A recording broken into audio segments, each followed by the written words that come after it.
ইংরেজি পড়তাম, আমার সরাসরি ইংরেজির ওস্তাদ এবং খুব মহব্বত করতাম।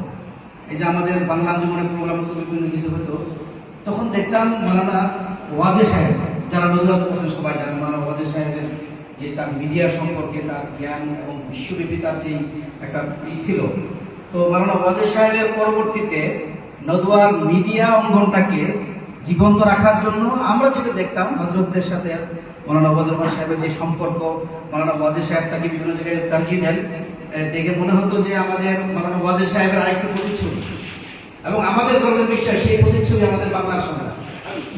একমাত্র নদওয়াতে উস্তাদ এবং খুব ভালো বড় সম্মানের সাথে উস্তাদ, অবস্থান সম্পন্ন উস্তাদ ছিলেন বাংলার আমাদের মাওলানা ওয়াজে নদওয়াত।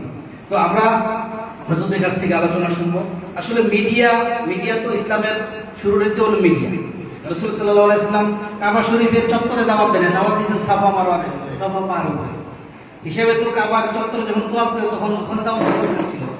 রাসূল আমাদের শিখিয়ে গেছেন যে মিডিয়া হলো সবার উপরে।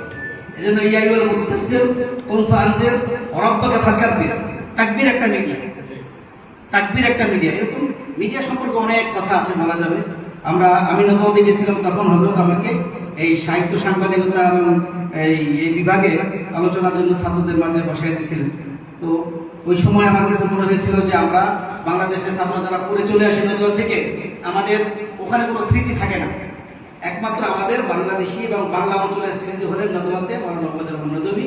আমরা আজকে ওনার কাছ থেকে আমাদের এই নদওয়ার সর্বশ্রেষ্ঠ একটা অবদান উপমহাদেশে, সেটা হলো মিডিয়াকে কভারেজ করে মিডিয়াকে ইসলামাইজেশন করা, এবং এই কাজটা নদওয়া নেতৃত্ব দেয়, মানে এই কাজের ফাদার হলো নদওয়া।